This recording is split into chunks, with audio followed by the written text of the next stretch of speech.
Hi செல்லக்குட்டீஸ், welcome to our channel. வாங்க நம்ம இமேஜினேஷன் வேர்ல்டுக்குள்ளே போகலாம். Just imagine. இன்றைக்கி நம்ம பார்க்க போகிறது ஜிமினோட எஃப்எஃப் தான், சிஇஓ சீக்ரெட்ஸ். வாங்க ஸ்டோரிக்குள்ளே போகலாம். போன பாட்டில் ஜிமின் பொண்ணோட அந்த ஃபஸ்ட் எய்ட் கிட்டில் தண்ணியை ஊற்றுனதும் இல்லாமல் ஈவாவோ வந்துட்டு உங்களை மாட்டி விட்டு அவள் பாட்டுக்க சொல்லிட்டு இருக்கா. ஜிமினும் வந்துட்டு அப்படியே ரெண்டு பேர்த்தையும் முறைச்சி பார்த்துட்டு அங்கே உள்ள சேரில் வந்து கம்பீரமாக உட்காடுறான். என்ன ஒரு ஹேண்ட்ஸம், இப்படி அவ்வளோ ஷட்டாப்னு கத்துனாரு, எவ்வளோ அழகு அப்படிங்கிற மாதிரி பேனு அவனை பற்றியே நீங்கள் நினச்சி அவனையே சைட் அடிச்சிட்ருக்கீங்க. அவனும் இன்னும் ஏன் நீங்கள் அப்படியே நிற்கிற, சொல்லு என்ன நடந்துச்சு அப்படின்னு இப்போ உங்ககிட்ட கேட்குறான். நீங்களும் சார் அப்படின்ட்டு அப்படியே பார்க்குறீங்க. இவ்வளோ நேரம் மனசை மீறி அவனை அப்படியே சைட் அடிச்சு நினச்சி, சே அவன் என்ன பண்ணிகிட்ருக்கான், நான் என்ன பண்ணிகிட்ருக்கேன், அவன் நம்மக்கிட்ட கேள்வி கேட்டுருக்கான், பதில் சொல்லாமல் அவனையும் சைட் அடிக்கிறேனே, லூசு முண்டோம், பேச்சு பேசி தொலை அப்படின்னு மனசுக்குள்ளே பேசுறதை நிப்பாட்டிட்டு, அது சார் நான் எதுவும் பண்ணலை, நான் எல்லாத்தையும் எப்படி பண்ணணுங்கிறத மட்டும் உங்ககிட்ட சொல்லிவிட்டு என்னென்ன பண்ணேங்கிறதையும் சொல்லிவிட்டு ஒப்படைச்சிட்டு நகர்ந்துட்டேன். ஆனால் கண்ணு முன்னாடியே அந்த ஈவா தான் இந்த கிட்டுக்குள்ளே தண்ணியை ஊற்றினா, நான் தடுக்க மீறிக்கிட்ட அவள் ஊற்றினா சார் அப்படின்ட்டு நடந்ததா அப்படியே என்ன நடந்துச்சோ அப்படியே சொல்லிடுறீங்க. பிகாஸ் உங்களுக்கு நல்லாவே தெரியும், உங்களை இங்கேருந்து விரட்டுறதுக்கு தான் ஈவா இதெல்லாம் பண்ணுறா. உங்ககிட்ட அவங்கள வந்து நல்ல பேர் இல்லாமல் கெட்ட பேர் எடுத்து கொடுக்கணுங்கிறதுக்காக பண்ணுறா, அதெல்லாம் புரியுது. ஆனால் அதையும் தாண்டி என் மேலே உள்ள கோவத்தை அந்த குழந்தை மேலே போய் காட்டுறாளே, குழந்தை என்ன பாவம் பண்ணால் அவளோட கிட்டில் அதில் போய் ஊற்றலாமா அப்படிங்கிற கோவம் உங்களுக்கு வருது. அவ்வளோ என்னை வெளியே அனுப்புறதுக்கு நீ அவ்வளோ யூஸ் பண்ணுறியா மகளே அப்படிங்கிற மாதிரி அவ்வளோ ஆத்திரம் வருது. இருந்தாலும் சொல்லிவிட்டு ஜிமின் என்ன சொல்லுவானோன்னு பார்த்துட்ருக்கீங்க. ஜிமின் அவங்கள அப்படியே ஊற்று பார்த்துட்ருக்கா. இங்கே ஈவாக்கோ இப்போ தான் நடுக்க எடுக்குது. ஏதோ ஒரு அசட்ட தைரியத்தில் பண்ணிட்டா, இருந்தாலும் கொஞ்சம் பயம் வருது. ஒரு வேளை இதெல்லாம் நம்ம தான் பண்ணோன்னு கண்டுபிடிச்சா, கடவுளே அவளுக்கு பல என்ன இல்லை, கழுத்தை பிடிச்சி வெளியே தள்ளுறதோடு விடுவாங்களா, இல்லை வேறு எதுவும் அசம்பாவிதம் நடந்தா அப்படிங்கிற பயம் வருது. இல்லை அவன் நிரபராதின்னு யாரும் நினச்சிடக்கூடாது, அவள் தான் குற்றவாளின்னு நினைக்கணும். கடவுளே என்னை காப்பாற்றுன்னு கடவுள்கிட்ட போய் வேண்டிகிட்டு இருக்கா. ஸோ அப்படியே இவாவோ ஏதோ சொல்லணும்னு நினைக்கிறான். ஆனால் கொஞ்சம் முன்னாடி அங்கே உள்ளவன் சத்தம் போட்டிருப்பார்ல, இங்கே ஜிமின் சத்தம் பேசணும், வாய்க்கு திறக்கக்கூடாதுன்னு. அதனால் அதை மீறி பேசி ஏதாவது திட்டு வாங்கக்கூடாதுன்ட்டு அமைதியாக இருக்கா. ஆனால் அவளால் இருக்க முடியல, கஷ்டமாக இருக்குது. அவளுக்கோ எங்கே தான் மாட்டிக்கோங்கிற பயம். ஸோ பயந்துலேயே அப்படியே நின்றுட்டுருக்கா. ஜிமின் அப்படியே உங்களே உத்து பார்த்துட்டு, இனி இப்போ சொன்னதுக்கெல்லாம் ப்ரூஃப், ஆதாரம் அப்படின்னு கேட்குறான். ஆதாரமா அப்படின்னு இருக்கவங்களுக்கு எங்கே போய் ஆதாரத்தை திரட்டுறது? பார்த்த உடனே அவன் அசிஸ்டன்ட் நீங்கள் தான் குற்றவாளிங்கிற மாதிரி பேசினான். பட் இவனாச்சும் உங்களுக்கு ஒரு சான்ஸ் கொடுத்துருக்கான். ஆனால் என்ன, நீங்கள் குற்றவாளியெல்லாம் நீங்கள் நிரூபிக்கணும். இப்போ என்ன பண்ணுறது அப்படிங்கிறது உங்களுக்கு தோணுது. ஸோ அப்படியே சுற்றி முற்றி பார்க்குறீங்க. அங்கே சிசிடிவிலாம் இருக்கா அப்படிங்கிற மாதிரி. சிசிடிவி இருக்குது, ஆனால் அது ஹாலில் மட்டும்தான், ரூம்ஸில் கிடையாது. பிகாஸ் அது ப்ரைவசியில் ரூம்குள்ளே போய் யார் வைப்பா, அதனால் கண்டிப்பாக இருக்க வாய்ப்பு இல்லைன்னு உங்களுக்கு தோணுது. இதை தெரிஞ்சுக்கிட்டு தான் அந்த இவா வேணுக்கிட்டே பண்ணியிருக்கா அப்படின்னு யோசிச்சுட்டு இருக்கும்போது திடீர்னு மண்டையில் பல்பரிய டக்குன்னு நிமிந்து அப்படியே ஜிமினை பார்த்து, சார் நான் எப்படி குற்றவாளி இல்லைன்னு சொல்கிறதுக்கு எந்த ஒரு ப்ரூஃபும் இல்லையோ, அதே மாதிரி நான் தான் குற்றம் செஞ்சேன்னு சொல்கிறதுக்கும் எந்த ப்ரூஃப் இல்லையே. அந்த ரூமில் இருந்தது நான் ஈவா மட்டும்தான். மூணாவது ஆள் யாராவது இருந்தால் அவங்க சாட்சி சொல்லலாம். யாருமே இல்லாத பட்சத்தில் நான் சொல்கிறது இல்லை அவள் சொல்கிறது எது உண்மைன்னு உங்களுக்கு எப்படி தெரியும்? ரெண்டு பேருமே உண்மையும் சொல்லலாம், ரெண்டு பேருமே பொய்யும் சொல்லலாம். சிசிடிவி இல்லைங்கிறனால அவள் அதை அட்வான்டேஜாக எடுத்துகிட்டு என்னை மாட்டி விட பார்க்குறா. நான் எதுவுமே பண்ணலை, அதுதான் உண்மை. நான் எப்படி செய்யலைங்கிறது உண்மையோ அதே மாதிரி அவள் தான் செஞ்சாங்கிறது உண்மை.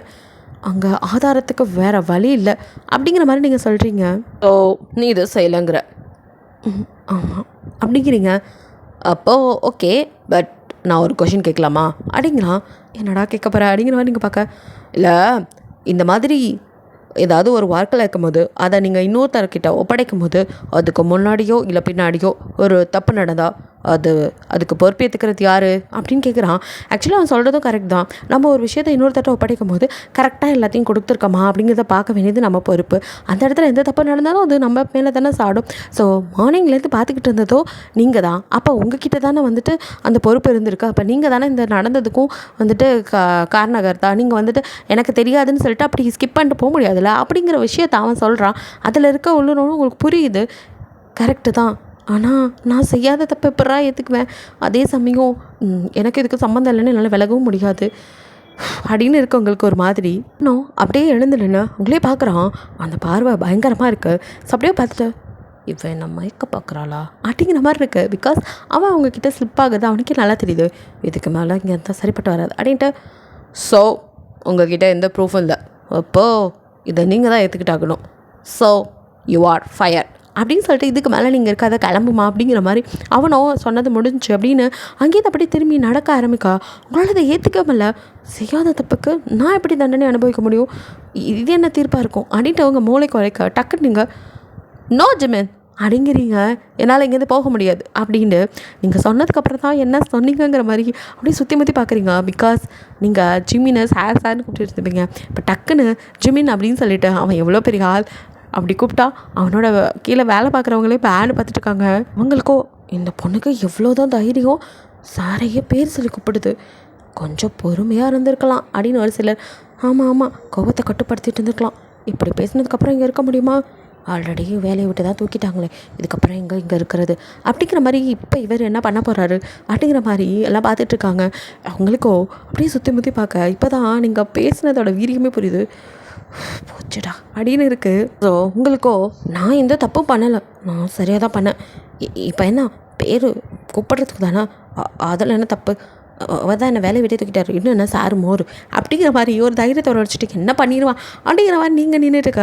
இங்கே போயிட்டு இருந்த ஜிமினோ நான் ஜிமின் அப்படின்னு கூப்பிட்டதும் இல்லாமல் நீங்கள் முடியாதுங்கிறத பிடிவாதமாக சொல்ல என்கிட்டே இவருக்கு எவ்வளோ திமிர் அப்படிங்கிற மாதிரி அவனும் திரும்ப கரெக்டாக அப்போ டேடி அப்படின்ட்டு குடுக்குடுன்னு ஓடி வந்து அப்படியே வந்துட்டு ஜோயா அவனை வந்து கட்டிப்பிடிக்க இங்கே அவனுக்கு ஒரு மாதிரி ஆயிடுது. ஸோ அவன் அப்படியே குழந்தைய தூக்க நீங்கள் அப்பாடா ஜோய் வந்துட்டா அப்படின்னு நினைக்க அவளோ டேடி ஹீராக்காவை சொல்லாதீங்க, ஹீராக்கா தான் என்னை பார்த்துக்கணும், அவங்க தான் என் கூட இருக்கணும் அப்படிங்கிறா. ஜிமினோ அவளை அப்படியே தடவி கொடுத்து இங்கே பாரு ஜாய், ஆல்ரெடி நீ சொன்னதா டேட் அவளுக்கு இன்னொரு சான்ஸ் கொடுத்தேன், பட் அவங்களுக்கு இந்த வேலை செய்கிறதுக்கு தகுதி இல்லை, அவங்க இதுக்கு மேலே இங்கே இருக்க மாட்டாங்க, உனக்கு என்ன அழகான அக்கா தானே வேணும், டேட் நாளைக்கே உனக்கு இவங்களை விட பல மடங்கு அழகாக இருக்கிற அக்காவை வேலைக்கு வைக்கிறேன், ஓகேவா, இப்போது பேசாமல் இருடா அப்படின்ட்டு அவனும் காம்ப்ரமைஸ் பண்ணிகிட்டு இருக்கா. இங்கே ஜோயோ நோ டேடி எனக்கு ஹீராக்கா தான் வேணும், எனக்கு வேறு யாரும் வேணாம், என்னை பார்த்துக்க ஹீராக்கா தான் வேணும் அப்படின்னு அவள் அழ ஆரம்பிக்கா. ஜாய் நோ அழக்கூடாது, குட் கேர்ள் இல்லை அப்படின்னு சொல்லிட்டு அவனும் கொஞ்சம் மிரட்டுற மாதிரி பேச அவ்வளோதான் அவள் உடஞ்சி அழ ஆரம்பிச்சிடா. டேடி எனக்கு இந்த அக்கா தான் வேணும், வேறு யாரும் வேணும், போ டேடி நீ பேட் பாய், எனக்கு வேணாம், நீ பேட் டேடி, எனக்கு ஹீராக்கா தான் வேணும், போ சொல்லாத ஹீராக்கா தான் வேணும்னு அவ்வளோ கத்தி கதறி அங்கே இருக்கிறவங்க எல்லோரும் காது டமாரம் ஆகிற அளவுக்கு அந்த கதறிட்டு இருக்கு இந்த பயவில். அவளுக்கோ நீங்கள் தான் வேணும், ஸோ வேறு யாரும் அங்கே ஆல்டர்னேட்டாக ஆளே வேண்டாம் அப்படின்னு சொல்லிட்டு அதுலேயும் நீ சொல்கிறத கேட்க மாட்டேன், நீ வேணாம், நீ பேடுன்னு சொல்லி அழுகும் போது ஜிமினால் அதை தாங்கிக்கவே முடியல. இத்தனை வருஷம் நான் வளர்த்துட்ருக்கேன், இன்றைக்கி வந்து உனக்கு பெருசாக போச்சான்னு அவனுக்கு ஒரு பக்கம் பொசசிவ்க்கு மேலே ஜெலஸ்ன்னு எல்லாத்தையும் சேர்ந்து வந்து கடுப்பாகுது அவனுக்கு. அந்த கோதல் அப்படியே நோ ஜாய், நான் ஆல்ரெடி முடிவெடுத்துட்டேன், இதுக்கப்புறம் அவள் இங்கே இருக்க மாட்டாள், உனக்கு வேறு அக்கா வருவாங்க, இப்படி அடம் பிடிக்கக்கூடாது அப்படின்னு சொல்லிட்டு குழந்தைய அப்படியே சமாதானப்படுத்திட்டு அவனை தூக்கிட்டு குழந்தை ஒரு பக்கம் கத்திட்டு வீடு ஃபுல்லாக கத்திக்கிட்டு இருக்கா. ஸோ இங்கே நின்றுட்டு உங்களுக்கோ அவ்வளோதான் முடிஞ்சு போச்சுன்னு இருக்குது. அதே சமயம் தப்பே செய்யாமல் நான் ஏன் போகணும் அப்படிங்கிறது உங்களுக்கு செம்ம கடுப்பாகுது. ஹேய் ஜிமின், நீ இறக்கமே இல்லாதவன், மனசாட்சி இல்லாதவன், அதை விட நேர்மை இல்லாதவன் அப்படின்னு சொல்லிட்டு வாழ் கத்துறீங்க. உங்களுக்கு அவ்வளோ கோவம் வருது. ஸோ என்ன கத்தி என்ன பிரயோஜனம், உங்களுக்கு அவ்வளோதான் முடிஞ்சு, இன்றைக்கி வேலை இல்லை அப்படிங்கிறது எல்லாத்துக்கும் புரிஞ்சிருச்சு. ஸோ எல்லோரும் உங்களையும் அப்படியே இந்த பொண்ணு இவ்வளோ கத்தியும் வேஸ்ட்டு தான், அவ்வளோதான், அவர் எடுத்தது தான் அப்படிங்கிற மாதிரி எல்லோரும் பார்த்துட்டுருக்கா. அப்படியே செம்ம கடுப்பில் கண்ணில் டியர்ஸ் வருது. அப்படியே அதே கோவத்தோட திரும்புறீங்க. இங்கே ஈவாக்கோ குத்தாட்டம் போட்டுட்ருக்கா மனசுக்குள்ளே. அப்பாடா நினச்சது நடந்துருச்சு, இனி இவ இங்கே இருக்க மாட்டான், இங்கே அவர் வேற அவள் பக்கம் பேசுகிறாரோன்னு கொஞ்சம் பயந்தேன், நல்ல வேலை தப்பிச்சிட்டேன் அப்படிங்கிற மாதிரி ஈவாவோ அப்படியே நின்றுட்டுருக்க. நீங்கள் அவளை பார்க்குறீங்க, அப்படியே செம்ம கடுப்பாகுது. அப்படியே அங்கே டீப்பாயில் உள்ள ஃப்ளாஸ்க்கை பார்க்குறீங்க, அங்கே சுடு தண்ணி இருக்குது. அந்த நிமிஷத்தை பற்றி எதுவுமே யோசிக்காமல் டக்குன்னு அந்த ஃப்ளாஸ்க்கை ஓப்பன் பண்ணி சுடு தண்ணியை டக்குன்னு அவன் மூஞ்சில் கொஞ்சமாக ஊற்றுறீங்க. அவளை ஏய் நீ பைத்தியமாடி அப்படின்ட்டு அவள் கத்துறா. அவள் ஃபேஸில் சுடுதண்ணி பட்டு எரிக்கிறதை தாண்டியும் அவளுக்கு மேக்கப்லாம் கலைஞ்சு அப்படியே ஓடுது. அப்படி பாவி பல கோட்டையும் போட்டு வந்திருப்பா போலையே, ஒரு நர்ஸுக்கு எதுக்குமா இவ்வளோ மேக்கப்புங்கிற மாதிரி எல்லோரும் பார்த்துட்டு இருக்காங்க. அதையும் தாண்டி கொஞ்சம் பாவமாகவும் இருக்குது. சுடுதண்ணியை போய் ஊற்றிருச்சு அந்த பைபிளில் அப்படிங்கிற மாதிரி நீங்களும் அப்படியே செம்ம காணல. ஏய் இன்னொரு வாட்டி என்கிட்ட நீ மோதின அவ்வளோதான், இப்போ நீ பண்ணதுக்கு தான் இதுக்கப்புறம் என் மூஞ்சில் முழிச்சு ஏதாவது நீ திரும்ப என்கிட்ட பிரச்சனை பண்ண, அப்புறம் பார்க்குற இடத்துலலாம் ஆசிட் தான் அடிப்பேன். இப்போ சுடுதண்ணியோடு முடிச்சுக்கிட்டேன், இன்னொரு டைம் ஏதாவது பண்ணு ஆசிட் கன்ஃபார்ம் அப்படின்னு சொல்லிட்டு அப்படியே நீங்கள் எல்லாத்தையும் பார்த்துட்டு பெரிய வேலை பொல்லாத வேலை போங்கடா வேலையாக கிடைக்காது எனக்கு அப்படின்ட்டு கடுப்பாயிட்டு இவாவை திட்டிகிட்டு ஒரு பக்கம் அப்படியே வெளியே போக இவ்வளோ நேரம் நடந்ததெல்லாம் பார்த்துக்கிட்டு பேன் இருந்தது ஃப்ரைடேவோ ஏமா இந்தம்மா பொண்ணு அப்படின்னு கூப்பிட நீங்கள் அப்படியே தெரியும் பார்க்க உங்களோட ஒரு நாள் சேல்ரி வாங்கிட்டு போமா அப்படிங்கிறாரு.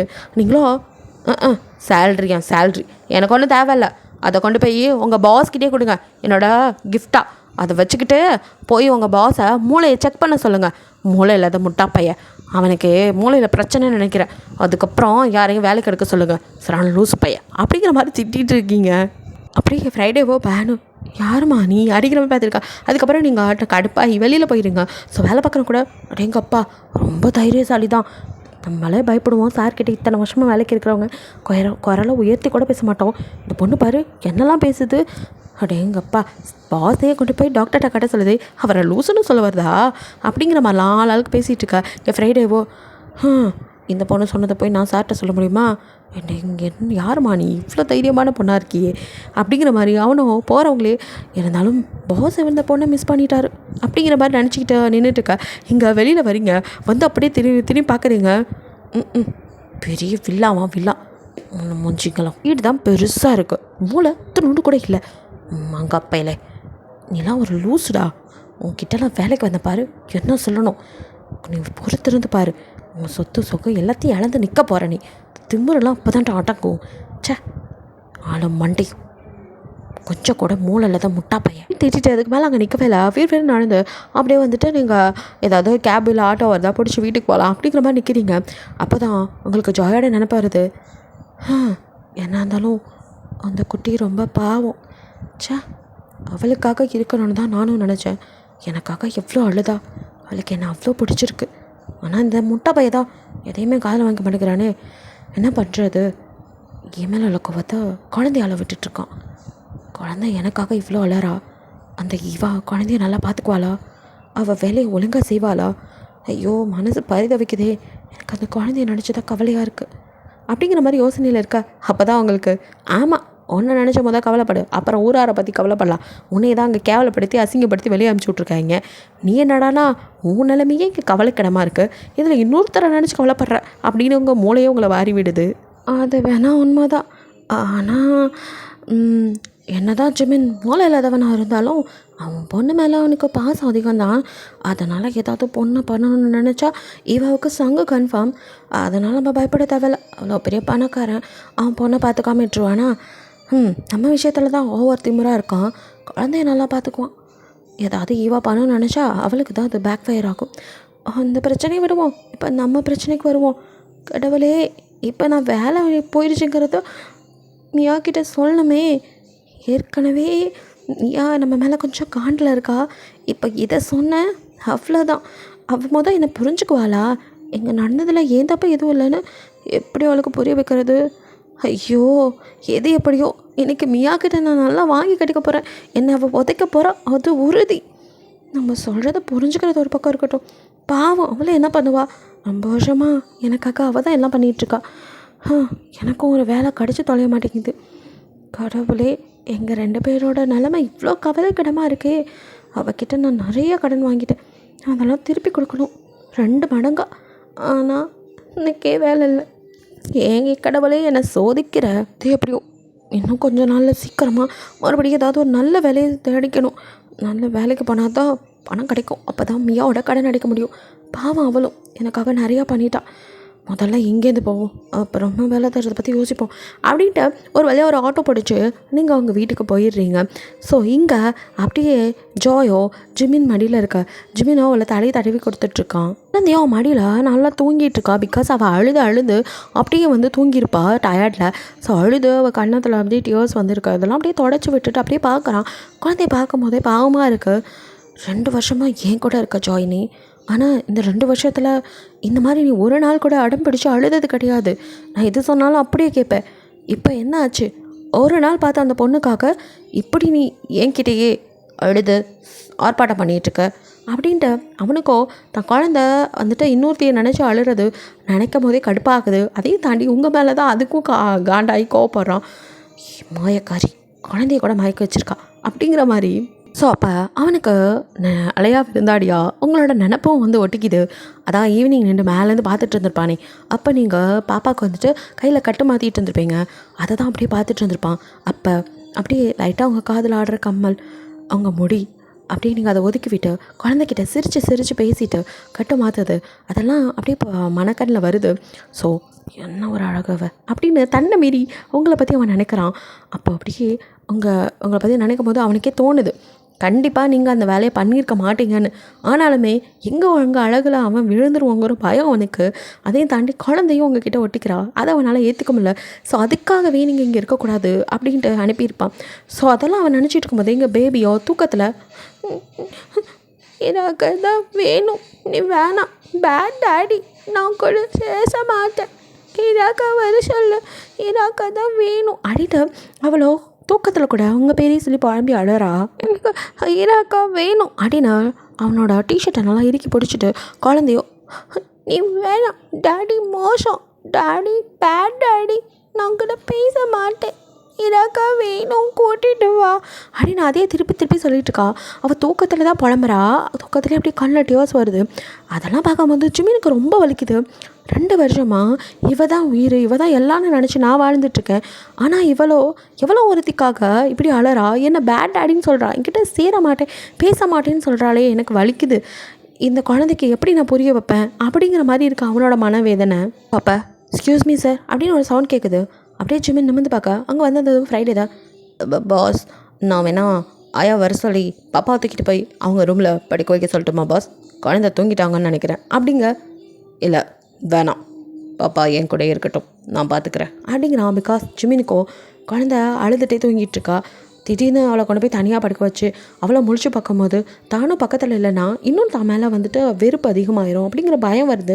என் குழந்தை என் கூட இருக்கட்டும், இன்றைக்கி ஒரு நாள் நானே பார்த்துக்கிறேன் அப்படின்னு சொன்னவனும் மெதுவாக குழந்தைய அப்படியே பெட்டில் படுக்க வச்சுட்டு மெதுவாக எழுந்து போய் ஒரு சாஃப்ட் டவலில் நல்லா சுடு தண்ணி தொட்டு எடுத்துகிட்டு வரான். பிகாஸ் அவள் அழுது அப்படியே வந்து மூஞ்செல்லாம் வந்துட்டு அழுத டியர்ஸ் இருக்கும், அதெல்லாம் தொடச்சி விடலாம் அப்படின்னு சொல்லிட்டு அப்படியே கிட்ட வர இன்னுமே வந்துட்டு ஜாய் எதையோ புலம்பிக்கிட்டே தான் இருக்கா.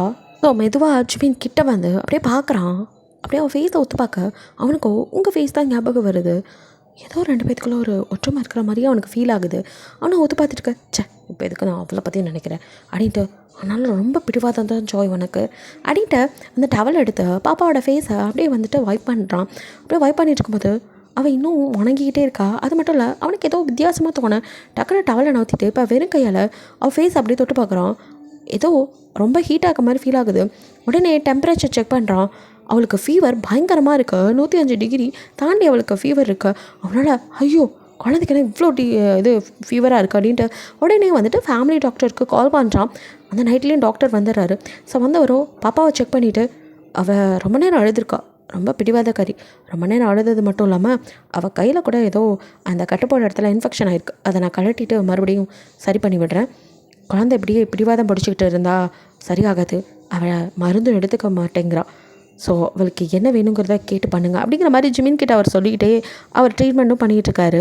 வரோம் சார், இப்போது இந்த டானிக்கை பாப்பாவுக்கு கொடுக்கணும், இதை நீங்கள் கொடுங்க. ஏன்னா ஃபஸ்ட்டு காய்ச்சலை குறைக்கிறது தான் நம்ம வந்துட்டு அவளுக்கு மெடிசன் கொடுக்கணும். காய்ச்சல் குறைஞ்சிச்சின்னா அதுக்கப்புறம் எல்லாத்துக்குமே நம்ம கொஞ்சம் கொஞ்சமாக மெடிசன் கொடுத்து சரி பண்ணிடலாம் அப்படிங்கிற மாதிரி அவர் சொல்ல, புரியுது டாக்டர், எங்கே கொடுங்க நான் கொடுக்குறேன் அப்படின்னு சொல்லிட்டு அதனோ ஸ்பூனில் எடுத்துகிட்டு அப்படியே கிட்ட வந்து ஜாய் குட்டி இது மட்டும் குடிங்கடா, அப்போ தான் ஃபீவர் சரியாகும், குடிடா அப்படின்னு கிட்ட கொண்டு போக, எனக்கு வேணாம், எனக்கு ஹீரோக்கா தான் வேணும், அவங்க வந்தால் தான் நான் குடிப்பேன் அப்படின்ட்டு அழற.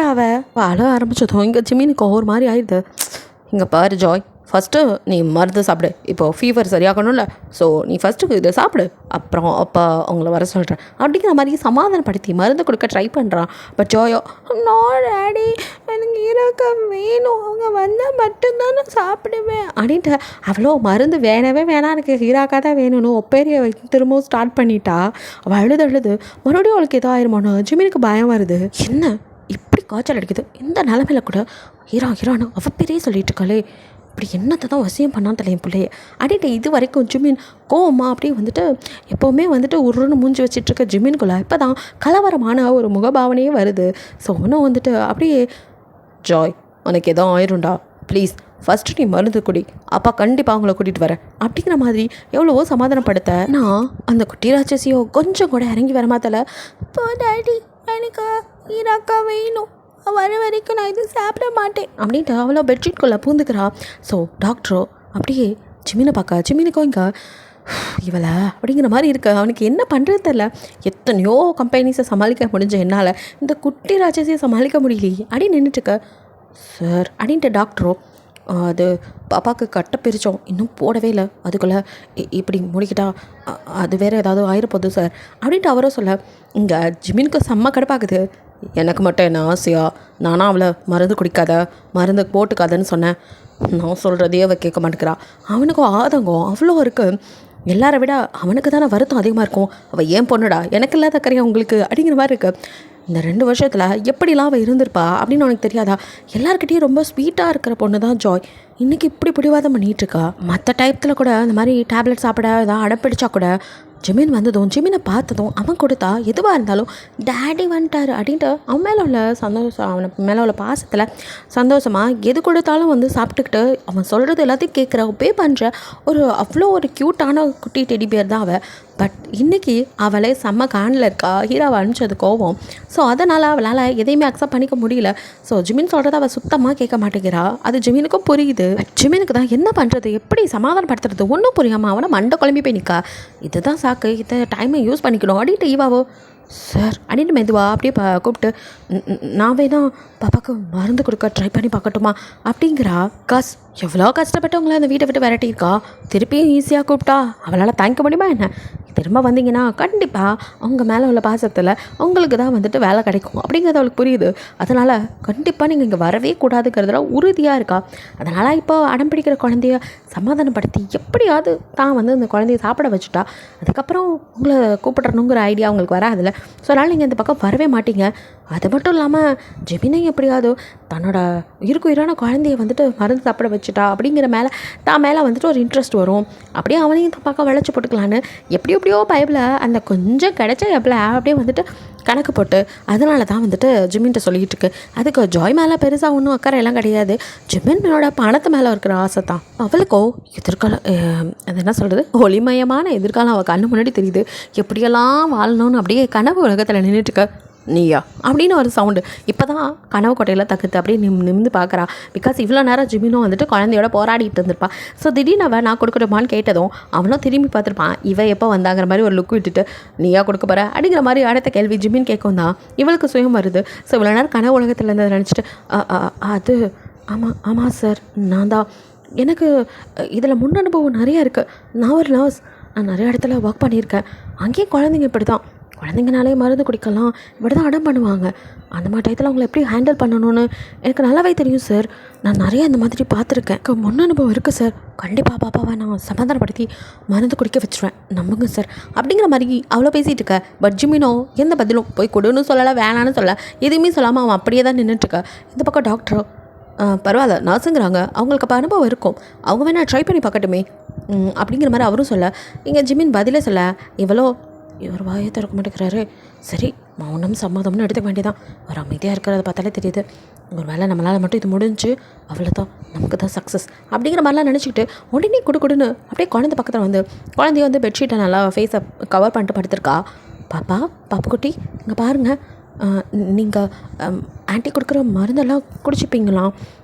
நான் உங்களை நல்லா பார்த்துக்குவேன், இங்கே பாருடா அப்படின்னு சொல்லிட்டு அவங்க கூப்பிட்டுட்ருக்கா. ஸோ பாப்பாவோ டக்குன்னு பெட்ஷீட்டை நகர்த்தி அப்படியே நிமிர்ந்து பார்க்குறா. அவள் அப்படி பார்த்ததுமே எல்லாருக்கும் இவ்வளோ நேரம் பெட்ஷீட்குள்ளே இருந்தவள் டக்குன்னு வெளியே வந்து எட்டி பார்க்குறா. பரவாயில்ல, அப்படியே பேசி இப்படியாவது மருந்து கொடுத்துருவாங்க அப்படிங்கிற ஒரு நம்பிக்கை வருது. இங்கே ஈவாக்குள்ளையும் அப்படி தான். அப்பாடா எங்கே இந்த குட்டி பேச நம்மள்கிட்ட பேசாமல் போயிருமோன்னு நினச்சேன். பரவாயில்ல, இப்போ தான் மூஞ்சியை பார்க்குது, அப்படியே பேசி கரெக்ட் பண்ணி மருந்து கொடுத்துட வேண்டியதான், நமக்கு தான் சக்ஸஸ் அப்படிங்கிற மாதிரி அவள் நினச்சிட்டு இருக்க. குழந்தையோ அவளை அப்படியே பார்த்துட்டே இருந்தது. திடீர்னு என்ன நினச்சிட்டோம், அப்படியே லிப்ஸ் எல்லாம் பிதுக்கிட்டு அப்படின்னு அவ்வளோ வேகமாக கதற ஆரம்பிக்கிறோம். நின்றுட்டு இருந்தவங்க எல்லாத்துக்குமே ஷாக்கு. திடீர்னடா மறுபடியும் ஆரம்பிச்சிட்டா, இப்போ தான் ஆஃப் பண்ணா, திருப்பி அந்த அலாரத்தை வச்சுட்டாலேங்கிற மாதிரி இருக்குது. ஸோ அடுத்த நிமிஷம் பெட்ஷீட்டை தள்ளி விட்டுட்டு அப்படியே அங்கேருந்து பெட்லேருந்து கொடுன்னு இறங்கி ஓடி வர. சுமினா அப்படின்ட்டு பார்த்து அப்படின்னு அவன் பதறான். குழந்தை கொடுன்னு ஓடி வந்து சுமினோட காலை கட்டி பிடிச்சிட்டு டாடி அப்படின்னு அழுகுறா. ஒன்றும்லடா ஏன் அழுற அப்படின்னு அப்படியே ஜிமின் தூக்கி சமாதானப்படுத்த டாடி டாடி அப்படின்னு கழுத்தை கட்டி பிடிச்சிட்டு டாடி அந்த ஆண்டியை சொல்லுங்க எனக்கு அவங்கள பார்த்தாலே பயமாக இருக்குது எனக்கு இந்த ஆண்டி வேணும் ஈராக்கா தான் வேணும் அவங்க தான் வேணும் அவங்கள வேற சொல்லுங்கப்பா இல்லை நான் செத்து போயிடுவேன் அப்படின்ட்டு அவ்வளோ அப்படி இந்த குட்டி குழந்தை அப்படி சொல்லி அழுது அப்படி இருக்கும் ஜிம்மினுக்கும் தூக்கி வாரி போடுது எது வாட் நான்சென்ஸ் அப்படின்னு செம்ம கடுப்பாயிடுறான். ஏன்னா சொன்ன வார்த்தையோட வீரியம் அப்படி இல்லை.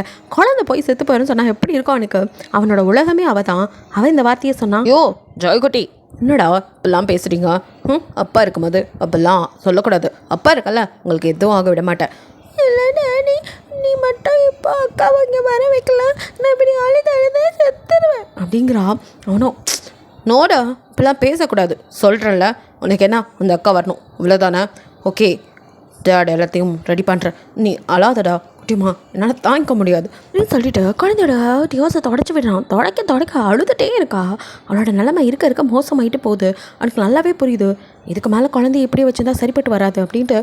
இன்னும் ஏன் எல்லோரும் என்னையே பார்த்துட்ருக்கீங்க உடனே போய் அந்த பொண்ணை இங்கே வரவீங்க அப்படின்னு சொல்கிறான். அந்த மேனேஜர் ஃப்ரைடேன்னு எல்லாத்துக்கும் தூக்கி வேறுபடுது. எது மறுபடியும் அதே பொண்ணா அப்படின்ட்டுருக்கு. சார் நீங்கள் அதெல்லாம் யோசிச்சு தான் சொல்கிறீங்களா? அந்த பொண்ணே தான் வேணுமா அப்படிங்கிற மாதிரி கேட்குறாரு. மறுபடியும் வர வச்சு அவளுக்கே வேலை தர போகிறீங்களா அப்படிங்கிற மாதிரி.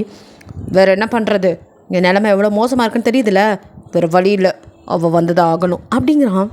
பாஸ் அது அப்படின்னு அவன் மறுபடியும் ஆரம்பிக்க வாயை மட்டும் நான் சொன்னதை மட்டும் செய்யுங்க. இப்படியே இருந்தால் என் குழந்தை அழுது செத்து போகிறத நான் பார்க்கணுமா அப்படின்ட்டு செம்ம கடுப்பில் அவன் கத்துறான். தான் இப்படி கத்துனதுக்கப்புறம் பேசாமல் இருப்பான். அந்த மேனேஜரை உழுந்தடிச்சு பாஸ் தோ அப்படின்ட்டு குடுக்குடுன்னு அங்கேருந்து ஓடுறாரு. உடனே போய் கால் பண்ணுறேன் அப்படின்ட்டு. ஸோ அவர் போகும் தான் இங்கே அழுதுட்டு இருந்திருக்கோ கொஞ்சம் அப்படியே ஹாப்பி ஆகுது. ஹை அப்போ அக்கா வருவாங்க அப்படின்ட்டு சந்தோஷப்படுறா. ஜிமினோ அடேங்கப்பா இவ்வளோ நேரம் அழுதுட்டு இருந்தா இப்போ பாரு எப்படி சிரிக்கிறத அப்படின்ட்டு. சரி இப்போது மருந்து குடிங்க காய்ச்சல் சரியாகணும்ல அப்படின்ட்டு ஜிமின் மருந்து கொடுக்க ட்ரை பண்ணேன். ஆனால் அவனோட மினி ஜெராக்ஸு அவனுக்கு மேலே இருக்குது. நான் மருந்து சாப்பிட்டா நீ வர வேணான்னு சொன்னாலும் சொல்லிடுவோம் அடிக்ட் அதுவோ. இல்லை டேடி அக்கா வந்ததுக்கப்புறமே நான் மருந்து சாப்பிட்றேன் அப்படிங்கிறா. ஜிமினுக்கோ அட்டேங்கப்பா என் அளவுக்கு இது அறிவாக இருக்கவே இருந்திருக்கலாம் அப்படிங்கிற மாதிரி இருக்குது. இங்கே நீங்களோ வீட்டுக்கு வந்தவங்க மியா வரத்துக்குள்ள படுத்து தூங்கிடுவோம். இல்லைன்னா அவள் கேள்வியாக கேட்டு கொலையாக கொண்டு எடுப்பா. சொன்னதானா நம்புற ஆளான்னு கூட தெரியல அப்படின்ட்டு அப்படியே வந்துட்டு குளிச்சுட்டு சாப்பிட கூட தோணல. அப்படியே பெட்டில் படுத்துருக்கீங்க தூக்கமும் வரல. ஆனால் மனசு ஃபுல்லாக அப்படியே வந்துட்டு எல்லா நினப்பும் ஓடிக்கிட்டே இருக்குது. நடந்ததெல்லாம் நினச்சிட்டு இது உங்களுக்கு வேலை போனால் கஷ்டமா இல்லை ஜெயை வந்து ரொம்ப மிஸ் பண்ணுறதா அவளை விட்டுட்டு வந்துட்டோமே அப்படின்ட்டு ஜாயை மிஸ் பண்ணுறீங்களா அப்படின்னு உங்களுக்கே தெரியல. ஒரு குழப்பமான மனநிலையில் 12 மணிக்கு மேலே தான் தூக்கமே வந்துருக்கும் உங்களுக்கு. கண்ணை செஞ்சிட்ருக்கீங்க. இப்போது திடீர்னு வாசலில் காலிங் பெல் சவுண்டு விடாமல் அடிச்சுட்டே இருக்குது. எவன்டா அவன் பரதேசி இப்போ தான் கண்ணை அசந்த அதுக்குள்ளே வந்து காலிங் பெல்லை ஒட்டையிற அளவுக்கு அமுக்கிட்டு இருக்கானுங்க. யாரா நீங்கள் என்னடா வேணும் இந்த நேரத்தில் என்ன இருங்கடா உங்களை பற்றி புகார் பெட்டியில் எழுதி போடுறேன் அப்படின்னு சொல்லிட்டு அது அப்பார்ட்மெண்ட். ஸோ வந்துட்டு யாரோ காலிங் பெல் தேவையில்லாமல் அமுக்கிட்டு இருக்காங்கன்னு திட்டிக்கிட்டே செம்ம கடுப்பில் தூக்க கலக்கத்தில் அப்படியே வந்து மெதுவாக கண்ணை கசக்கிட்டே கதவை திறந்தா. அங்கே அப்படியே நம்ம மின்னின் பிளாக் மாதிரி பாய்ஸை வந்துட்டு அப்படியே கோட் ஷூட் பிளாக் கலரில் போட்டுட்டு நிற்க பாடி கார்ட்ஸ் 10 பேர் பக்கம் இருக்க. அங்கே அப்படியே வந்துட்டு அந்த மேனேஜர் நின்றுட்டுருக்க. நீங்கள் திரு முழிக்கிறீங்க. அவனுங்கள்ல இவனுங்க இங்கே என்ன பண்ணுறானுங்க? அதுவும் இந்த நேரத்தில் என்னமோ என் வீட்டுக்கு எஸ்கார்ட் வேலை பார்க்க வந்த மாதிரி நின்றுட்டுருக்கானுங்க. இல்லை எதையாவது திருடிட்டோன்னு பாலி போட்டு போலீஸில் பிடிச்சி கொடுக்க இது வந்திருப்பானுங்களோ? அட பாவீங்களா ஏதோ கோபத்தில் இருந்தாலும் கொஞ்சம் திட்டேன் அதுக்காக பெரிய மனுஷன் பார்க்குற வேலையாடா இது அப்படிங்கிற மாதிரி நீங்களோ பயந்து போய் திரு முழிச்சிட்டு அப்படியே என்னமோ தெரியல. என்ன இருந்தாலும் ஏன்னா பெரிய இடத்துல மோதுனா திடீர்னு இந்த மாதிரி நடந்துச்சுன்னா ஒரு பொம்பளை பிள்ளை தனியாக இருக்கிறது கூட இது தைரியம் இல்லாமல் ஒரு பயம் வருது. ஸோ அப்படியே பயத்தில் கொஞ்சம் பின்னாடி நடக்க மேடம் அப்படின்னு கூப்பிட்றாரு. ஏதோ மேடமா அப்படின்ட்டு இங்கே பின்னாடி திரும்ப உங்களை தான் மேடம். என்னையவா இருந்தாலும் இவ்வளோ மரியாதையை கூப்பிட்றான் அப்படிங்கிற மாதிரி பார்க்குறீங்க. மேடம் எஸ் மேடம் நீங்கள் தப்பாக நினச்சிக்கலண்ணா அப்படியே ஜிமின் சார் வீடு வரைக்கும் வர முடியுமா? எதை அப்படின்னு பார்க்குறீங்க. ஆமாம் மேடம் முன்னாடி இல்லாத அவ்வளோ பணிவாக பேசுகிறானே அப்படின்ட்டு இருக்கு. அதுவே ஆச்சரியம். அதுலேயும் திரும்ப அந்த வீட்டுக்கு நான் ஏன்டா அங்கே அப்படிங்கிற மாதிரி. மேடம் ப்ளீஸ் மேடம் உங்களை சார் தான் கூட்டிகிட்டு வர சொன்னார். உங்களோட சேவை இப்போ ரொம்ப தேவை மேடம். உடனே வாங்க மேடம் எங்கள் கூட கிளம்பி கார்லாம் ரெடியாக இருக்க போகலாம் மேடம் அப்படின்ட்டு அவனா கூப்பிட்டுருக்க. இந்த ஆள் என்ன லூஸா அர்த்தராத்திரியில் வந்து என்னட்ட வாவான்னு கூப்பிட்டுருக்கான். என்ன எதுக்கு கூப்பிடணும்? என்ன தான் அவன் கழுத்தை பிடிச்சி வெளியே தள்ளாத குறையா வெளியே தள்ளி விட்டானே திருப்பி எதுக்கடா கூப்பிட்றீங்க அப்படின்னு மனசுக்குள்ளே நினச்சதில்லாமா வாய் விட்டு உங்கள் சார் தானே என்னை கழுத்தை பிடிச்சி வெளியே தள்ளாத குறையா வெளியே தள்ளி விட்டார் வேலை இல்லைன்னு சொல்லிவிட்டு. அப்புறம் எதுக்கு என்ன வந்து கூப்பிட்றீங்க? வேறு யாராவது சொல்லியிருப்பாரு, அட்ரஸ் மாற்றி வந்துட்டீங்க போல், போங்க சார் அப்படின்னு கதவு சாத்து போங்க. ஐயோ மேடம், இல்லை உங்களை தான், தயவுசெய்து வாங்க மேடம், எமர்ஜென்சி, நேரங்காலம் தெரியாமல் நீங்கள் வேற அப்படின்ட்டு அவனை ரொம்ப சாஃப்டாக பேசுகிறான். என்னடா இது, நான் இப்போ வந்தே ஆகணுமா? ஆமாம் மேடம், ஜிமின் சாரோட ஆர்டர், நீங்கள் வந்தே ஆகணும் ப்ளீஸ். அவன் ஆர்டர் போட்டால் நான் கேட்கணுமா? கொஞ்சம் கூட இறக்கமே இல்லாமல் யார் மேலே தப்பு யார் மேலே சரி எதுவுமே தெரியாத மூளை இல்லாத பையன் அப்படியே என்னை போன வெளியே துரத்தி விட்டுட்டு இப்போது அவன் மேனேஜர் விட்டு என்னை வான்னு கூப்பிட்டா நான் வந்துடணுமா? என்ன நினச்சிட்ருக்கான் அவன்? இவன் கூப்பிட்டா நான் வரணுமா? நான்லாம் வரமாட்டேன். ஓ மேடம், நீங்கள் யோசிச்சுட்டே இருக்கீங்க, ப்ளீஸ், அங்கே குழந்த நீங்கள் எல்லாமே மருந்து குடிக்க மாட்டேன்னு சொல்லி அடம் பண்ணிக்கிட்டு இருக்கா, ப்ளீஸ் மேடம் வாங்க அப்படின்ட்டு அவன் மறுபடியும் அங்கே என்ன நடந்துட்டுருக்குங்கிறத சொல்லி புரிய வச்சு கூப்பிட. குழந்த அளவும் தான் கூப்பிட்றானா, இல்லாட்டி இவன் நான் கூப்பிடுவான், உங்களுக்கு அவளுக்கு உடம்பு சரியில்லை அதெல்லாம் தெரியல, இவங்க சொல்லவும் ஒரு வேலை பிடிவாதம் பண்ணுறாங்களா கூப்பிட்டுருக்கான் அப்படின்னு நினச்சிட்டு, ஓ இவர் வானா வரணும் போகணுமா, காசு இருந்தால் என்ன வேணாலும் பண்ணலான்னு உங்கள் சாருக்கு ரொம்ப திமிரோ?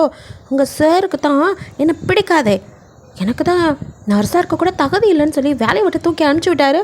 இப்போ என்னத்துக்கு வந்து என்ன கூப்பிட்றாராம்? நான் தான் ரிசைன் பண்ணிட்டு வந்துட்டேன்ல, எனக்கு அந்த வேலையும் தேவையில்ல ஒன்றும் தேவையில்ல. உங்கள் சாரை என்னை விட அழகாக ரொம்ப திறமையாக உள்ள ஏதாவது நர்ஸை கூட்டிகிட்டு வந்து குழந்தைய பார்த்துக்க சொல்லுங்கள், எனக்கெல்லாம் அங்கே வரணும்னு எந்த அவசியமும் இல்லை, நான் வரவும் மாட்டேன் அப்படின்னு சொல்லிட்டு நீங்கள் மறுபடியும் கதவு சாத்த போகிறீங்க. ஓ ஏமா நீ வேறு இப்படி பண்ணுற அப்படின்ட்டு அவர் மறுபடியும் கதவு சாத்த விடாமல் பிடிச்சிட்டு, அட வாமா பிரச்சனை பண்ணாதம்மா நிலமை புரியாமா அப்படின்னு அவர் கெஞ்சுறாரு. என்ன சார் ஏன் நிலமை புரியாமல் நீங்கள் அத்தை ராத்திரியில் வந்து இப்படி பண்ணிட்டுருக்கீங்க? அக்கம் பக்கத்தில் இருக்கவங்க பார்த்தா என்னை பற்றி என்ன நினைப்பாங்க? புரியுதா சார் உங்களுக்கு? நான் ஒரு பொண்ணு சார், தயவுசெய்து போகிறீங்களா? சும்மா அவருக்கு தான் என்னை பார்த்தாலே பிடிக்காதுல்ல, சும்மா ஏதாவது சொல்லுவார், அப்போல்லாம் நான் வாயை மூடிட்டுருக்கேன். நான் ஒன்றும் புத்தரோ காந்தியோ கிடையாது, நான் ஒரு சாதாரண பொண்ணு, எனக்கும் கோபம் வரும், என் வாய் சும்மா இருக்காது, எதையாவது பேசுவேன், அவர் என்னை சந்தேகப்படுவார், நான் அவர்கிட்ட சண்டை போடுவேன், இதெல்லாம் எதுக்கு சார்? தேவையே இல்லை, தயவு செய்து போங்க சார் அப்படின்னு நீங்கள் கத்துறீங்க. ஐயோ நீங்கள் வேற ஏமா, அதெல்லாம் ஒன்றும் இல்லை, பாஸுக்கு அப்போ புரியல, இப்போ தான் உங்களை பற்றி நல்லா புரிஞ்சுக்கிட்டாரு, உங்களோட நர்ஸ் மேலே அவருக்கு நல்ல நம்பிக்கை இருக்குது உங்கள் மேலேயும், அதனால தான் அவங்கள கூட்டிகிட்டு வர சொன்னார், அவரோட ஆர்டர், ப்ளீஸ் எங்கள் கூட வாங்கலேன் அப்படின்ட்டு. பிகாஸ் மேனேஜர்கிட்ட கையோட அவளை சீக்கிரம் கூட்டிகிட்டு வாங்க அப்படின்னு சொல்லிவிட்டு அவன் சொல்லி தானே அனுப்பிச்சிருப்பான், அதனால் நேரம் ஆகிட்டே இருக்கு, தன்னை சாரை திட்டுவார், வேலை கூட போயிடும் அப்படிங்கிற பயம் அவனுக்கு, எப்படியாவது உங்களை இங்கேருந்து கூட்டிகிட்டு போயிடணுங்கிறதுக்காக அவனும் கெஞ்சி கதறிட்டு இருக்கான். நீங்களும் என்ன குழந்தை தொழுததும் இப்போ தான் ஞானோதயம் வருது அவங்க சாருக்கு, நல்லா வர முடியாது சார், அவர் நினச்ச நேரம் நல்ல மூடில் இல்லாட்டி என்னை காய்ச்சி போச்சுன்னு கத்தி எனக்கு வேலையே செய்ய தெரியல, நான் அதுக்கு தகுதி இல்லைன்னு அமுச்சு விடுவார். இதே அவர் நல்ல மூடில் இருந்தால் நான் நல்லா தகுதியானவ வேலை தெரிஞ்சவன்னு சொல்லி என்னை கூப்பிடுவார். இவர் போனால் போகிறதுக்கும் வானா வரதுக்கும் என்னை பற்றி என்ன சார் நினச்சிட்டு இருக்காரு அவர்? இவர் போனால் போகணும் வானா வரணும், இவர் வச்ச ஆளா நான்? எனக்கு ஒன்றும் அவரோட சம்பளம் அப்படி ஒன்றும் தேவையே இல்லை, அவர் காசும் தேவையில்ல, அவர் வீடும் தேவையில்லை. யோ மிஸ் ஹீரா, இந்த நேரத்தில் இதெல்லாம் பேசாதீங்க, நீங்கள் இப்போ வந்தே ஆகணும், ப்ளீஸ் புரிஞ்சுக்கோங்க சுச்சுவேஷன் அப்படிங்கிற மாதிரி அவரும் வந்துட்டு எவ்வளோ எடுத்து சொல்ல ட்ரை பண்ணிட்டுருக்கார். அவருக்கும் உங்கள் படப்படப்பாக இருக்குது, அவர் படப்படப்பை பார்க்கும்போதே உங்களுக்கு புரியுது ஏதோ பிரச்சனை போல், ஆனால் அதுக்காகலாம் என் சுய கௌரவம் மரியாதை அதெல்லாம் எங்கே போகிறது, அதெல்லாம் விட்டுட்டு என்னால் அப்படி ஒன்றும் வந்து அவர்கிட்ட மாங்குன்னு வேலை பார்த்து திட்டு வாங்க முடியாது, அப்படி ஒன்றும் எனக்கு திட்டு வாங்கணும் அவசியமும் கிடையாது அப்படிங்கிற மாதிரி. இங்கே பாருங்கள் சார், எனக்கு அங்கே திரும்ப வர்றதுக்கெல்லாம் இஷ்டமே இல்லை, நீங்கள் கிளம்பலாம், நீ இன்னும் தேவையில்லாமல் டைம் வேஸ்ட் பண்ணுறதுக்கு வேறு நல்ல ஆளாக போய் பாருங்கள், எனக்கு அங்கே வர விருப்பமே இல்லை அப்படின்னு சொல்லிடுறீங்க கட் அண்ட் ரைட்டா.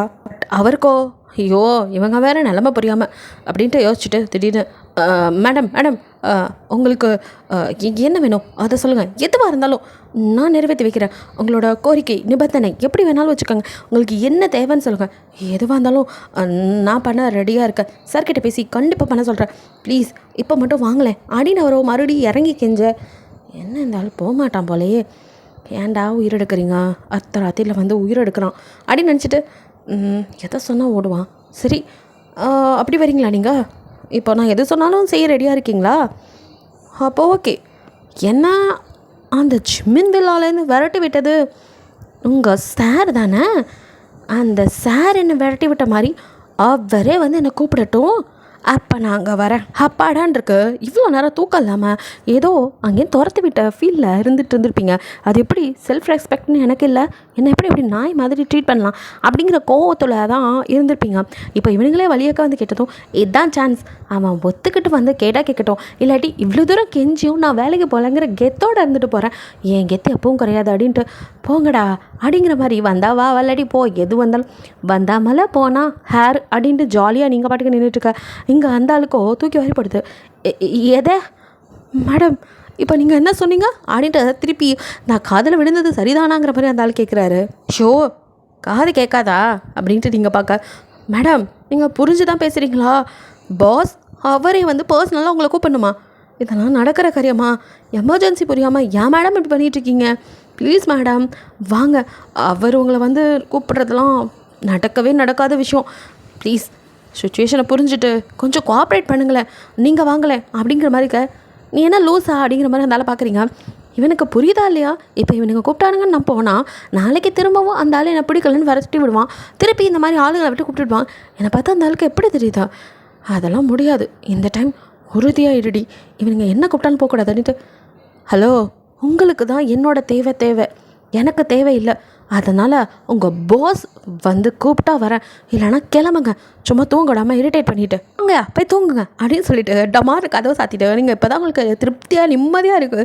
அப்பாடா ஏதோ பாரம் குறைஞ்ச மாதிரி இருக்குன்னு அப்படியே விட்ட தூக்கத்தை தொடங்க. இங்கே அவனும் பேரஞ்ச மாதிரி நிற்கிறாரு. மேனேஜர் அப்படின்னு பாடி கார்ட்ஸ் அந்த 10 பேரும் ஆனை பார்க்க, இப்போ என்ன பண்ண போகிறோம்? என்ன போகிறோன்னு என்ன கேட்டால் எனக்கு மட்டும் என்ன தெரியும்? இந்தம்மா என்ன இப்படி பேசிட்டு போகுது, இதெல்லாம் நடக்கிறதுக்கு வாய்ப்பே இல்லை.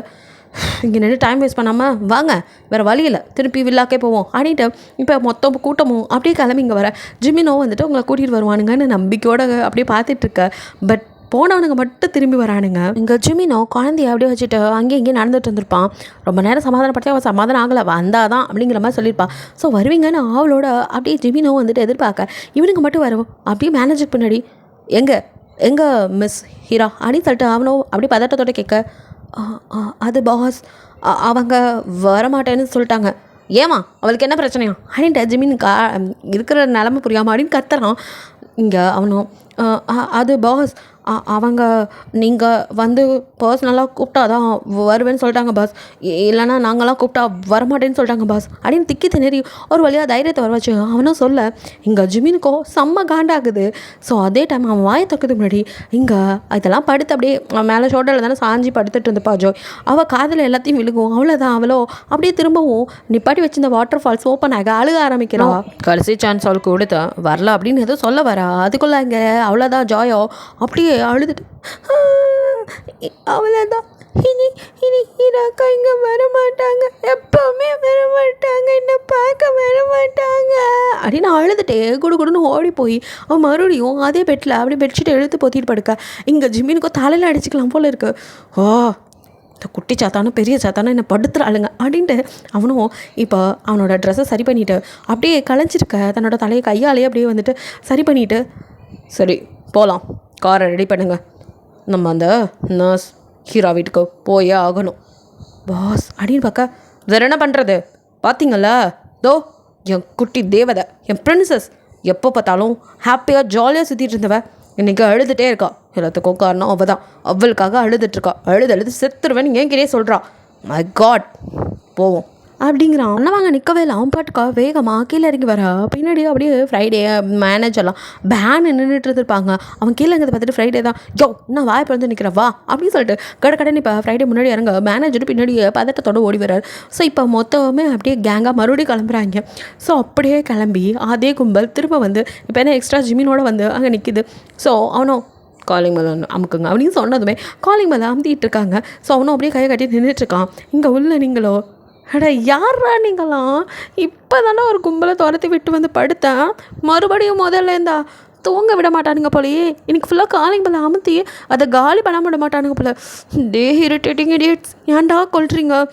யோ மேனேஜர், உனக்கு எத்தனை வாட்டி சொல்கிறது, உங்கள் சார் வந்து பர்சனலாக நான் கூப்பிட்டா மட்டும்தான் வருவேன், மற்றபடி வரமாட்டேன்னு சொல்கிறேன்ல, சும்மா நோய் எது காலிங் மேம் தரடின்னு கத்திக்கிட்டே நீங்கள் டபாரு கதை திறந்துட்டு அப்படியே அங்கே நிற்கிற ஜிமினை பார்த்து அப்படியே ஃப்ரீஸ் ஆகிடுறீங்க. 2 நிமிஷம் அப்படியே நின்றுட்டு டக்குன்னு கதவை திரும்பவும் சாத்திட்டு அப்படியே திரும்பி படப்படன்னு இருக்கு.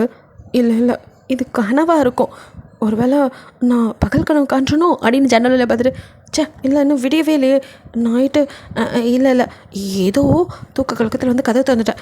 பிரம்மையாக இருக்கும், அவரை பற்றியே நினச்சிட்டு இருந்தனால அவர் நிற்கிற மாதிரி இருக்குது, அவராவது நம்மளை தேடி வர்றது அது வாய்ப்பே இல்லை, இப்போ கதை தந்தால் இருக்க மாட்டார் அப்படின்னு உங்களுக்கு நீங்களே அப்படியே சமாதானம் சொல்லிக்கிட்டு மெதுவாக கதவை திறந்து மறுபடியும் பார்க்குறீங்க. பார்த்தா இன்னும் ஜிமின் அப்படியே பேன் பாக்கெட்டுக்குள்ளே கை விட்டுட்டு உங்களே தான் பார்த்துட்ருக்கான். நீங்களோ ஆத்தி என்ன சாவு நேரில் வந்து நிற்கிற மாதிரியே இருக்குது அப்படின்னு மரண வீதியில் அவனை பார்க்குறீங்க. அவனும் அப்படியே உங்களே தான் பார்த்துட்ருக்கான். அந்த இடத்துல கூட அவனை சைட் அடிக்காமல் இல்லை நீங்கள், ஆனாலும் எவ்வளோ அழகாக இருக்கா அப்படின்னு சைட் அடிக்கிறீங்க. அடுத்த நிமிஷம் அவன் உங்களை முறைக்கிறத பார்த்தனும், ஐயோ பயங்கரமாக முறைக்கிறானே, இன்னைக்கு சாவு கன்ஃபார்ம், நான் இல்லை அப்படின்னு சொல்லிட்டு அப்படியே அங்கேருந்து குடுன்னு ஓடலான்னு பார்த்து திரும்பி ஓட பார்த்தா எங்கே ஓடுறது, அப்படியே வந்து ஜிமின் கோழி கொஞ்சம் அமுக்கிற மாதிரி உங்களை அப்படியே பிடிக்க, ஐயோ ஜிமின் சார் இங்கே பாருங்கள், நீங்கள் பெரிய பணக்காராக இருக்கலாம், அதுக்காக ஒரு பொண்ணை கொலை பண்ணுறதெல்லாம் சட்டப்படி குற்றம் அப்படின்னு போய் வளரிட்டு இருக்க. அவனும் உங்களை அப்படியே ஒரு ஷோல்டரில் கை வச்சு திருப்பி செவத்தோட சாச்சு அப்படியே உங்களை அப்படியே ஹோல்ட் பண்ணுறான். நீங்கள் பயந்து போய் இங்கே பாருங்கள், சட்டம் தண்டனை கொடுக்கலாட்டியும் செத்து போய் பேயா வந்து உங்களை ஆட்டி படைப்பேன் பார்த்துக்கோங்க, என்னை விட்டுருங்க அப்படின்னு நீங்கள் புலப்பிட்டே இருக்க. அவனும் அப்படியே உங்கள் கிட்ட நெருங்கி அப்படியே உங்கள் ஃபேஸை அப்படியே லிஃப்ட் பண்ணி அப்படியே உங்களே பார்க்குறான். நீங்கள் மரண பீதியில் அவனே பார்த்துருங்க. திட்டத்தட்ட 2 பேரும் ரொம்ப க்ளோஸாக இருக்கீங்க. இதோட இந்த பார்ட் முடியுது. நெக்ஸ்ட் பார்ட்டில் நடக்க பார்க்கலாம். பிடிச்சிருந்தா லைக் பண்ணுங்கள், ஷேர் பண்ணுங்கள், மறக்காமல் சப்ஸ்கிரைப் பண்ணுங்கள், அப்படியே கொஞ்சம் கமெண்ட் பண்ணிடுங்க. பாய், தேங்க்யூ ஃபார் வாட்சிங்.